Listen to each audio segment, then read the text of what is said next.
Hi everyone, ¿cómo estás? आज European football के बारे में बात नहीं होगी, ना बात होगी बार्सिलोना रियल मैड्रिड के बारे में।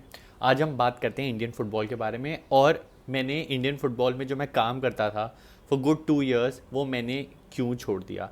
काफ़ी उम्मीद से मैंने वो शुरू किया था काम। काफ़ी एक टाइम ऐसा था जो इतना पैशनेट था मैं फ़ुटबॉल को लेके, अभी भी हूँ। बट उस टाइम पे एक उम्मीद दिखती थी कि ये ग्राफ पक्का ऊपर जाएगा। 2017 2018 की टाइम के बारे में ये मैं बात कर रहा हूँ, उस टाइम की बात है। तो अब क्योंकि इंडियन फुटबॉल इतनी बुरी हालत में है, so I thought let me share my experience उस टाइम पे ऐसा हुआ क्या था। तो मैं आपको थोड़ा कॉन्टेक्स्ट दे देता हूँ। मैं फुटबॉल में कहीं दूर दूर तक काम नहीं करता था, but then India was hosting the under 17 world cup, FIFA वाला जो था।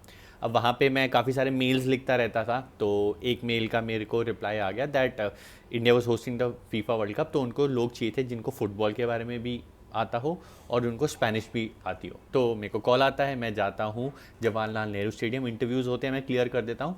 And I become the team licence officer of Spain in the FIFA under 17 world cup. ये उसकी एक्रेडिटेशन है, देखो। मैं दिखा देता हूँ, फ़ोटो भी मैं इसकी लगा दूंगा, देख लेना आप आराम से। तो जब मैंने काम किया, काफ़ी अच्छा टूर्नामेंट था। स्पेन फाइनल में पहुंची, इंग्लैंड से आ रही है, आप सबको याद होगा वो अंडर 17 फीफा वर्ल्ड कप। उसके बाद मेरा सेकंड एक्सपीरियंस, अब मेरी स्पोर्ट्स में फुटबॉल में एंट्री हो चुकी है। अब यहाँ से थोड़ा थोड़ा करके काम मिलना शुरू हो गया था। फिर मैंने खेलो इंडिया के लिए काम किया, ये उसकी एक्रेडिटेशन है, ये देखो। जब उसके बाद मैं एंट्री मारता हूँ इंडियन फुटबॉल में। अब अभी मैं आपको समझा देता हूँ जो इंडियन फुटबॉल का स्ट्रक्चर है। करेंटली आईएसएल है सबसे ऊपर, फिर आती है आई लीग, और अब जो थर्ड टीयर एग्जिस्ट करता है नहीं करता वो मुझे नहीं पता। But back in the day 2017 2018 के बारे में मैं बात कर रहा हूँ, तो उस टाइम पे होता था आईएसएल अलग, आई लीग अपनी अलग चलती थी, और होता था सेकंड डिवीजन आई लीग। और मैं काम करता था एक सेकंड डिवीजन आई लीग का क्लब है, मैं दिल्ली से हूँ, तो दिल्ली का एक क्लब होता था हिंदुस्तान एफसी, उसमें मैं था वहाँ का मैनेजर, टीम मैनेजर। ये उसकी एक्रेडिटेशन है, देखो। मैं इसकी फ़ोटो भी डाल दूंगा, आराम से आप देख लेना। अब मैं कोच नहीं था, जस्ट बाय द वे, मेरे पास कोई कोचिंग लाइसेंस नहीं है। टीम मैनेजर था मैं। टीम मैनेजर का काम होता है जो आउटसाइड जो फुटबॉल नॉन फुटबॉलिंग काम होता है ना, वो करना। नॉन फुटबॉलिंग काम कोच का काम होता है। अच्छा, हम 4-4-2 खेलेंगे, ये टैक्टिक खेलेंगे, इस प्लेयर को ऐसे करना है, वो होता है टेक्निकल स्टाफ जिनको फुटबॉल के लाइसेंस होते हैं, इनको फुटबॉल के बारे में ऑन फील्ड नॉलेज होती है। टीम मैनेजर जो मैं था, उनका काम होता है नॉन फुटबॉलिंग काम करना, जो अराउंड एक क्लब अराउंड फुटबॉल होता है। तो अब मेरा एक्सपीरियंस जो था ना, was one of the worst experiences that I had in my working life अभी तक। सबसे पहले जैसे ही वो काम शुरू हुआ, मैंने एक चीज़ नोटिस कर ली थी कि यहाँ पे मनी प्रॉब्लम है बहुत ही ज़्यादा बड़ी। मेरे को जैसे ही आई लीग शुरू हुई, एक ना फाइट चल रही थी बिटवीन द दिल्ली एसोसिएशन और जो मेरा क्लब था हिंदुस्तान एफसी। उसमें जो क्लब ओनर था ना, वो क्या करता था, वो ना थोड़ी थोड़ी टैक्टिक्स खेलता था अगेंस्ट दिल्ली एसोसिएशन या एएफएफ। बेसिकली इशू आ रहा था डेट्स के साथ। कहीं कहीं मैचेस की ना डेट्स क्लैश हो रही थी, दिल्ली लीग की और जो हमारे सेकंड डिवीजन आई लीग है। सेकंड डिवीजन अब तो एग्जिस्ट नहीं करता, बट उस टाइम पे होता था। प्रमोट हो गए तो आप जाओगे आई लीग में। उस टाइम पे मिनर्वा जीती थी जब मैं काम करता था। तो अब इस लड़ाई में क्या है, he was using me as a pawn. मैं जाऊँ, मैं बात करूँ, और वहाँ से एफ से गाली मैं सुनूँ, दिल्ली एसोसिएशन से मैं गाली सुनूँ। और मैं नया नया आया था, वो जस्ट वो 22-23 नया नया काम करना शुरू किया। तो वो सारी गाली सुन के मैं आता, काम वो होता नहीं, डेट चेंज होती नहीं। ओनर के पास जाता, क्लब ओनर, वो मेरे को अलग गालियाँ देता कि मैंने तेरे को इसलिए हायर किया। और मेरी सैलरी आप सुनोगे ना, if I tell you my salary जो मेरे को मिल रही थी, आप मेरे को सुपर चैट दे दोगे कि ये ले भाई, तू रख ले मेरी साइड से। हाँ, तो अब क्लब ओनर भी गाली दे रहा है। अब एक और चैलेंज, जर्सी। अब नया सीज़न है, पुराने ईयर की तो जर्सी नहीं पहननी पड़ेगी, नए साल की हमें जर्सीज पहननी है। जो वेंडर है, अब वेंडर को 1/3 ऑफ द पेमेंट गई है, अब मेरे को भेज दिया है कि वेंडर से जाके आप जर्सी रिसीव करो। ठीक है जी, मैं वेंडर के पास गया, जर्सी, वो मुझसे बोले पैसे। मैं फ़ोन में लाऊँ अपने ओनर को कि सर आपने पैसे पेमेंट नहीं करी है। तो वो मेरे को बोले नहीं नहीं, आप बस जर्सियाँ लेके आ जाओ, पेमेंट का मैं देख लूँगा, मैं देख लूँगा। अब मैं वहाँ से जाने लगूँ, वो जो वेंडर है वो मेरे पीछे कि पैसे पेमेंट। मैंने कहा आप बात कर लो, जो ओनर है उनसे आप बात करो। नहीं नहीं नहीं, मैं उनसे बात नहीं करूँगा, आप मेरे को पेमेंट दोगे। बिकॉज पहले भी ऐसा हो चुका है कि जो हम क्लब ओनर था, उसने पेमेंट बड़ी रुला रुला के की थी या पेमेंट की नहीं थी, तो वो बंदा मेरे पीछे। मैं कैसे ना कैसे करके वहाँ से भागा। तो मैं गया कि यार आपने ऐसे पैसे नहीं दिए, वो मेरे पीछे। वो क्लब ओनर उल्टा मेरे को सुनाए गाली दे कि जब तेरे को बोला था कि वहाँ से भाग जा, वहाँ से चले जा, तेरे को समझ नहीं आ रहा था। तो यहाँ पे एक और मेरे को लफड़ा दिखा। मैं काम करके आ रहा हूँ फीफा में, फिर मैंने काम किया खेलो इंडिया में, आराम से वहाँ ऑर्गेनाइज काम होता था। जब मैं इंडियन फुटबॉल में घुसा, मैंने कहा यहाँ पे ये चल रहा है, चलो ठीक है यार, विच इज़ फाइन। कहानी आगे बढ़ती है, मैचेस शुरू होते हैं, प्लेयर्स से मैं मिलता हूँ, एक ट्रेनिंग सेशन होता है। अब मैं प्लेयर्स के पास जाऊँ तो प्लेयर्स की अपनी कहानी, वो कह रहे हैं सर हमें तो बस बुला लिया है, कोई कैलकाटा से आया हुआ है, कोई मिज़ोरम मणिपुर से आया हुआ है, कोई मुंबई से आया हुआ है, पैसे ही नहीं मिले, सैलरी नहीं मिली हमें, कॉन्ट्रैक्ट्स तो दिए हुए हैं, 5 लोगों को एक कमरे में डाल दिया, कमरा रेंट किया हुआ है कुछ महीनों के लिए, जब तक वो सेकंड डिवीज़न आई लीग का सीज़न होता है, 2 से ढाई महीने का चलता था वो। पेमेंट पेमेंट है ही नहीं। वो मेरे को बोले कि सर अब थोड़े पैसे दे दो, 500 1000 रुपये खाने पीने का।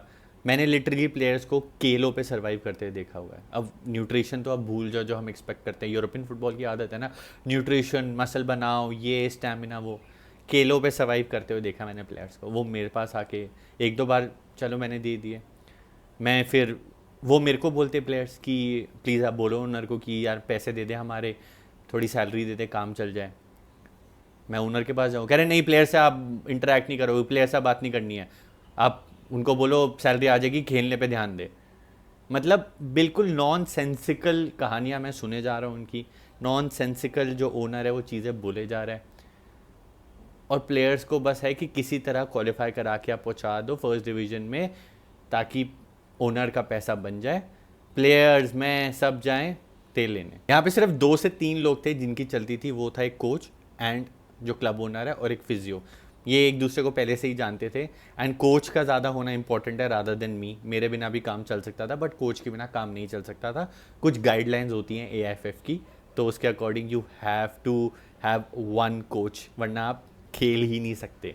फिर कभी कभार मेरे को AIFF जाना होता था पेमेंट लेने के लिए। अब होता क्या है, जब आप सेकंड डिवीज़न या फर्स्ट डिवीज़न कैसे भी खेल रहे हो, जो AIFF होस्टेड जो टूर्नामेंट्स होते हैं, या ISL में भी अब होगा, तो बेसिकली इनमें क्या होता है, जो होम गेम्स होती हैं उसमें आप होस्ट करते हो। होस्ट करने के आपको पैसे लगते हैं, कि जो दूसरी टीम आएगी उनको बस देनी है, उनके अकोमोडेशन का पैसा, कि कहीं तो होटल में रुकेंगे, उनका उस मैच डे का एक छोटा सा जो आप चीज़ें अरेंज करते हो उनके लिए, पानी खाना और जो भी चीज़ें होती हैं, उसमें पैसा लगता है ऑब्वियसली। अब वो सब्सिडाइज करती है AIFF, कि आपको एक अमाउंट देती है कि ये इतना अमाउंट है, क्लब को अपना पार्ट लगाना है, प्लस हम भी आपको पैसा देते हैं। तो वो पैसा लेने के लिए मेरे को ओनर बोलता था रैंडमली, एक तो रैंडमली कभी भी जब दिल किया फ़ोन कर दिया, हेलो हाँ जी चले जाओ AIFF। तो AIFF में जाऊँ, AIFF वाले बैठा हूँ मैं, 1 घंटा निकल गया, 1.5 घंटा 2 घंटा, जिस बंदे ने आना है वो मिला। अब वो कह रहे हैं जी सर पैसे तो नहीं है अभी, तो हम नहीं दे सकते, हमने तो कभी बोला ही नहीं पेमेंट के लिए आपको। तो बस रैंडमली मेरे को ओनर ने भेजे, क्योंकि एक उनका एम्प्लॉय है जिनको वो यूज़ कर सकते हैं कहीं भी भेजने के लिए। And just by the way 1 2 3 महीने निकल चुके हैं, मेरी सैलरी अभी तक नहीं आई है। मैंने ये बता तो दिया कि सैलरी कितनी कम थी, बट अभी तक मेरी सैलरी नहीं आई है। किसको सैलरी मिली मेरे को आज तक नहीं पता। 6 से 7 साल निकल चुके हैं, प्लेयर्स को मिली नहीं मिली, उस कोच को मिली नहीं मिली। एंड जो कोच था वो भी बहुत एरोगेंस में रहता था, क्योंकि एक चीज़ जो मैंने देखी थी ना, वो ये थी कि सब अपने लिए कर रहे हैं। कोच को है कि भैया मेरी नौकरी लगी हुई है सरकारी, मैं तो यहाँ पे वहाँ पे छुट्टियाँ दिखा के यहाँ कोचिंग कर रहा हूँ, यहाँ से पैसा बनाऊंगा, मेरा नाम बन जाएगा, जो भी है मैं तो अपना खेल चुका हूँ आई लीग में। When he was a player, वो आई लीग में खेलते थे अपेरेंटली। जो भी था, जो एथलीट्स थे वहाँ पे, हमारे प्लेयर्स थे, उनको था कि यार बस मेरे को मेरा चांस मिल जाए, ये स्काउट मेरे को देख ले, मिनर्वा का ये कोई कोच देख ले, या मेरे को मुंबई FC का जो इसका कोई कोच देख ले, या पुणे FC का कोई देख ले, मेरी स्काउटिंग हो जाए। एज अ टीम कलेक्टिव कुछ नहीं था, कोई सिनर्जी नहीं थी, सब अपने लिए खेल रहे थे। सबको है कि भैया, कोई जो स्काउट्स आते रहते थे, ये सेकंड डिवीज़न में ना स्काउट्स आते रहते थे कि फर्स्ट डिवीज़न में आपको वो अपॉर्चुनिटी मिल जाए। तो सबको था कि भाई मेरा काम हो जाए। यहाँ पे आधे प्लेयर्स की सैलरी नहीं आ रही, मेरी तो भूल जाओ, मैं तो लिस्ट में एकदम नीचे। किसको पैसे मिल रहे हैं हमें नहीं पता, सब अपने like you are on your own in Indian football. Away matches का तो और ही बुरा हाल था। एक क्लब होता था रियल कश्मीर, वो भी सेकंड डिवीजन में था, इवेंचुअली वो जीत के क्वालिफाई कर जाते हैं और वो आई डिवीजन फर्स्ट लीग में भी जाते हैं। तो जब अवे मैचेस में हम कश्मीर गए थे, तो हम गए थे बाय प्लेन, ठीक है, वो क्लब ने पे कर दिया। अब वहाँ पे हमारी टीम में ना अफ्रीकन प्लेयर्स होते थे, और कश्मीर में कोई भी फॉरेनर है ना, उसको अपना पासपोर्ट कैरी करना होता है कि अगर आप कश्मीर एंटर कर रहे हो, एंट्री होती है प्रॉपर कि कौन सा फॉरनर आया, फॉर ऑब्वियस रीज़न।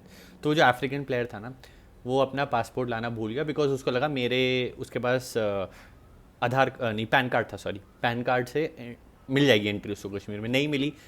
तो उस प्लेयर को उसी टाइम पंगा पड़ गया कि अब सब चले गए, सब होटल चले गए, मैं और वो प्लेयर, अफ्रीकन प्लेयर रुका हुआ है। उस प्लेयर को उसी टाइम उस ओनर ने फायर कर दिया, मतलब क्लब से बाय बाय टाटा, तेरा कॉन्ट्रैक्ट ख़त्म, जस्ट बिकॉज वो अपना पासपोर्ट नहीं कैरी कर पाया और उसको कश्मीर में एंट्री नहीं मिली। बाय बाय टाटा, ख़त्म कहानी, घर जाओ आप। And on top of that, जो टिकट, अब रिटर्न टिकट कुछ 2-3 घंटे में फिर से एक और फ्लाइट है जो वापस दिल्ली आ रही है, टिकट उसकी जेब से भरवाई, फायर भी कर दिया और ख़त्म कहानी, घर भेज दिया उसको। और उस पर ऐसे ऐसी एलिगेशन लगा दी कि इसके पास पक्का जो वीज़ा है उसका एक्सपायर्ड है, तभी वो नहीं लाया। Not just the owner, the coach और जितने भी जो थोड़े बहुत 2-3 लोगों की जो मैनेजमेंट थी, पक्का कुछ गलत तरीके से कर रहा होगा, इलीगल काम कर रहा होगा, ये सारी चीज़ें बोल के उसको फायर कर दिया और निकाल दिया। अब हुआ क्या, हमें ट्रेन से वापस आना था। अब ट्रेन से वापस आने के चक्कर में उस टाइम पे क्या हुआ, स्ट्राइक हो गई, इंडियन रेलवे की स्ट्राइक, तो ट्रेन नहीं चल रही हैं, हमारी ट्रेन भी कैंसिल। तो अब एक ही ऑप्शन बचता है फ्लाइट से आने के लिए। अब हुआ क्या, ओनर ने तो हाथ खड़े कर दिए कि मैं पैसे नहीं दूंगा, बिकॉज काफ़ी सारे लोग हैं, 15-16-17 प्लेयर्स हैं, 3-4 स्टाफ, एवरेज अगर आप 6,000 भी लो, 6,000 को 20 से मल्टीप्लाई कर दो, लाखों में बन जाएगी अब टिकट्स। तो अब ओनर ने बोला भाई मैं पैसे नहीं दूंगा, आप देख लो, आप अपनी जेब से आ जाओ, कैसे भी करके आओ, वेट करो कुछ दिन, कहीं धर्मशाला में रुको, बट आप कैसे भी करके दिल्ली आओ, लेकिन मैं पैसे नहीं दूंगा। हमने एक जम्मू हम किसी तरह पहुँचे। अब जम्मू में वहाँ पे हमने एक धर्मशाला जो होती है कटरा में, अगर आपको पता होगा, तो वहाँ पे हम रुके। एंड वहाँ से नेक्स्ट डे हमने किसी तरह मैनेज करके अपनी जेब से पैसे भरे, और एक प्लेयर के मैंने भरे क्योंकि अपने लिए तो थे, एक प्लेयर का मैं और कर सकता था उस टाइम पे। एंड हम सारे, कुछ कुछ कोच ने दिए, कुछ कुछ ने घर से मंगवाए, दिल्ली आ गए।